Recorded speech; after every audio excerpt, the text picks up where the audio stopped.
I saw this tweet the other day and I thought it was pretty weird, and I did tweet about it briefly. However, I want to talk about it more so than like on Twitter. Talking about things in detail on Twitter is annoying. You got to make a bunch of tweets, and it's just annoying. I'd rather talk about it on YouTube. So the tweet reads: hating pink capitalism or rainbow capitalism is homophobic. Believing that the normalization of queer people is a bad thing is homophobic conservatism, believe it or not. I don't care if you don't like it because of capitalism or gays. You are harming LGBT people either way. So a very weird take for a number of reasons. I can kind of understand the point they're trying to make, but I think the points are bad and it's overall a weird take. First of all, as I mentioned on Twitter, I know a lot of left-leaning gay people who dislike corporations and like the overt rainbow capitalism because of how fake, disingenuous, how much of an overt money grab it is. But apparently to that guy, those left-leaning gay people I know, they're actually homophobic conservatives in disguise or something, because how dare they criticize the rainbow capitalism. It's really interesting too. Like, I live in Los Angeles. I talk to left-leaning people all the time. Most of my friends are left-leaning, that are political at least. And they don't act anything like these really extreme types on Twitter. As a matter of fact, they don't even like them. Like, one of my closest friends in real life is a bisexual black dude who refers to himself as a very progressive guy. But some of the stuff he says, I'm like, dude, this is hilarious. If you were on Twitter and you said that, like, you made that into a tweet, oh, you would get people coming after you saying that you are like some alt-right extremist or something. And to be fair to him, he knows that as well. Like, he'll make jokes about that too. He's like, bro, if I say this on Twitter, I'm gonna get canceled. I'm like, yeah, you probably would, dude. But once again, it's literally a bisexual black dude who is a progressive guy.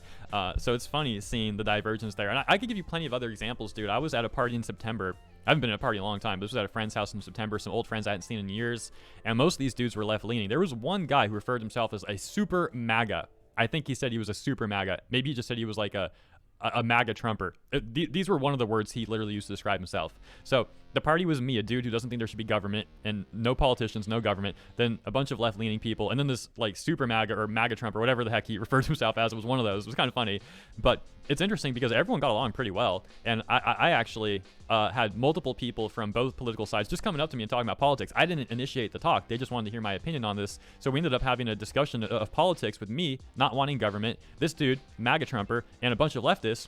And shockingly, or not shockingly, both people, the MAGA Trumper and the leftist, they actually agreed with almost every single point that I made. I thought it was really interesting. And that aside, the agreement aside, just the fact that we were all able to like sit down. Granted, we were having some beers, but perhaps that makes it more impressive that there was alcohol involved and this was such a civil discussion.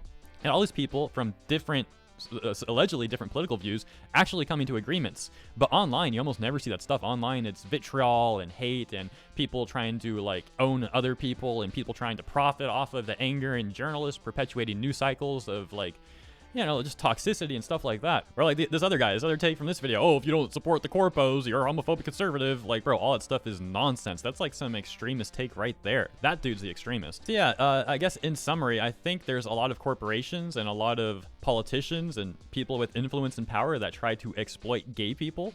Definitely happens. It's disturbing.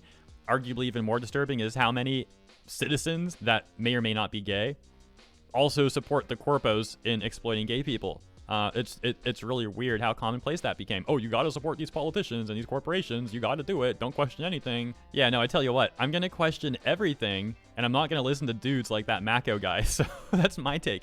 For the record, you don't have to listen to me either. It's just my opinion on this. By all means, you do you. If you see a corporation put up that rainbow flag and you want to go spend your old paycheck on their products, by all means, you know, do whatever you want to do. Knock yourself out. Have fun. Enjoy life. Yeah, let me know what you think about this topic in the comments. Thank you so much for tuning in. I look forward to seeing you there and in the next segment.